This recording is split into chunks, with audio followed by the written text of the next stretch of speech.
रिश्तों को शर्मसार कर देने वाली यह खबर मध्य प्रदेश के ग्वालियर से, जहां एक शख्स की हैवानियत ने पूरे इलाके को दहला दिया। महज खाना बनाने को लेकर हुए विवाद में एक पति ने इस कदर गुस्सैल हो अपनी पत्नी की जान ले ली। हैरानी की बात यह है कि जब ये खूनी खेल खेला जा रहा था, उस वक्त घर में मौजूद मासूम बच्चे और बूढ़ी मां रहम की भीख मांगते रहे, लेकिन नशे में धुत इस सनकी के सिर पर खून सवार था। ग्वालियर का थाटीपुर इलाका बीती रात गोलियों की तड़तड़ाहट से गूंज उठा। ये गोलियां किसी दुश्मन ने नहीं चलाई थी, बल्कि घर के ही मुखिया ने अपनी पत्नी पर चलाई थी। आरोपी सोनू तोमर रात करीब 11 बजे शराब के नशे में धुत था। घर पहुंचा, बीमार पत्नी रुचि से खाना बनाने की जिद की। रुचि लंबे समय से बीमार चल रही थी, इसलिए उसने खाना बनाने में असमर्थता जाहिर की।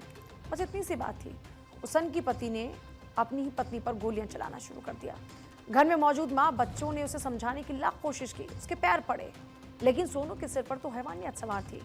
गुस्से और नशे में पागल सोनू ने अवैध हथियार निकाला, पत्नी पर सीधे फायर करना शुरू कर दिया। रुचि की मौके पर ही मौत हो गई। बच्चे अपनी मां को बचाने की गुहार लगाते रहे, पर देखते ही देखते खुशहाल घर मातम में बदल गया।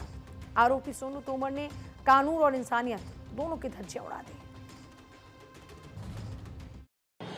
दर्पण कॉलोनी में थाना थाटीपुर के अंतर्गत कल रात्रि में 10 बजे के करीब एक व्यक्ति के द्वारा अपनी महिला को 4-5 राउंड फायर किया गया, जिसके बाद में उनकी मृत्यु हो गई है। ऐसी सूचना इवेंट पे प्राप्त हुई थी और उसके बाद में जैसे ही 11 बजे इवेंट पे सूचना प्राप्त हुई है, उसके बाद में लगातार थाना प्रभारी की टीम को थाना मोबाइल को रवाना किया गया, जिन्होंने घर पे जाकर के घटना की पुष्टि की। और घटना के जो प्राथमिक कारण उसमें सामने आए हैं, उसमें पति पत्नी के बीच विवाद लंबे समय से चल रहा था और पत्नी लंबे समय से बीमारी से पीड़ित थी और जिनसे घर का कार्य करने में सक्षम नहीं थी।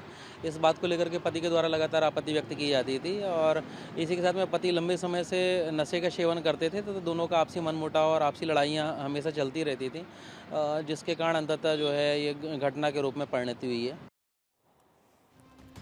पुलिस ने मामले की जांच शुरू कर दी है, आरोपी की तलाश जारी है, लेकिन घटना ने समाज के सामने फिर से एक बड़ा सवाल खड़ा कर दिया। आखिर नशे और गुस्से की भेंट और कितनी रुचियां चढ़ती रहेंगी।